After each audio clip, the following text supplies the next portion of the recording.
r/AskReddit asks. What's a movie that not enough people have heard of, and you think more people should watch? Secondhand Lions. Captain Fantastic about a man who raises his kids in the woods. No reliance on technology of any kind. After the mom becomes sick, they need to venture back into society, which the children haven't experienced before. Might as well point out that Viggo Mortensen plays said guy. He's pretty great in everything. Count of Monte Cristo 2002. Wasn't this Henry Cavill's first movie? He was pretty much the perfect choice for Albert. Best in Show. It's one of my favorite movies and the improvisation is phenomenal. Highly recommend watching it if you like Schitt's Creek. All of the Christopher Guest movies for that matter. A Mighty Wind is equally solid. Wrist Cutters, a love story. Especially if you like Gogol Bordello. When There Is Trap. Set up for you.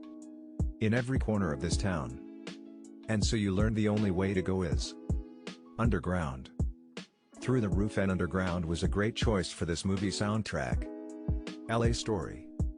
Early Steve Martin at his finest. Also, young Sarah Jessica Parker as an annoying valley girl. Brother Bear. A movie about prejudice, platonic love, regret and grief. There's so much good in this movie. A movie about connection, revenge, and seeing the other side.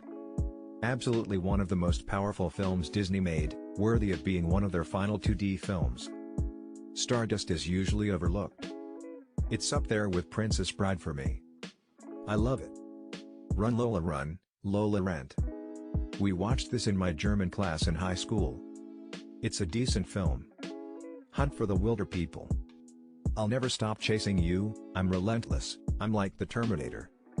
Time Bandits. It was one of my favorite movies as a kid. Fascinating and terrifying, but it pulls you in. You seen The Adventures of Baron Munchausen? Check it out. I watch these two in tandem frequently. Winter on Fire. It's a documentary about Ukraine's fight for freedom and honesty. It's the most shocking and moving documentary I've ever seen. It's so cinematic. Like the post-apocalyptic wasteland fortress that they build in Freedom Square to defend against the armed police. Phenomenal doc. Drop Dead Gorgeous. Are We on Cops? Harold, Are We on Cops? The Hudsucker Proxy.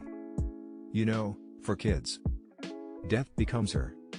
It has Meryl Streep and Goldie Hawn locked in a catty feud with a unique twist, and Bruce Willis as a henpecked, spineless husband. My ex and her friend loved this movie. I would always roll my eyes and leave the room while they watched it. Once I sat through it, I found it very funny. Especially knowing that both of them had elective surgical procedures. About time, both funny and tear-jerking. At first we thought it would be more of a romantic comedy, but it ended up being the best film about the relationship between father and son. The fundamentals of caring. Can I interest you in a bite of the James? UHF Weird Al runs a TV station. Wackiness ensues. Me and Earl and the Dying Girl. Great rom-com, that is rather cliché-free and just heartwarming. Plus it has one of the greatest Hugh Jackman cameos ever. Greg's film for Rachel, set to The Big Ship by Brian Eno, is easily one of the most moving scenes of the past decade. So glad to see this film on here. Kiss Kiss Bang Bang starring Robert Downey Jr. If you haven't seen The Nice Guys, same director and equally awesome. Disney's Atlantis, The Lost Empire. Oh hell yes. If there's anything that deserves a live-action remake, it's that. Bubba Hotep. Elvis, switch places with an Elvis impersonator and the impersonator died, and JFK, survived the assassination attempt but his skin was dyed and is now African American, must team up to stop a mummy from killing all the other patients in their nursing home. Frailty with Matthew McConaughey and Bill Paxton. Orgasmo. A non-nude porno about the making of a family-friendly superhero porno starring the creator of South Park as a Mormon missionary who is actually an orgasm-inducing superhero. Tell me that's not an interesting plot. I don't want to sound queer or nothing, but I think Depeche Mode is a sweet band. Tucker and Damp, Dale vs. Evil. A friend told me about this. He was like, don't read anything about it, just watch. He was right. Treasure Planet, yes, it's a Disney animated film, but it is so goddamn good. Such an underrated Disney movie, same with Atlantis. Way different and so interesting in their own right than the usual storylines they put out. Those two are my all-time favorite from the House of Mouse.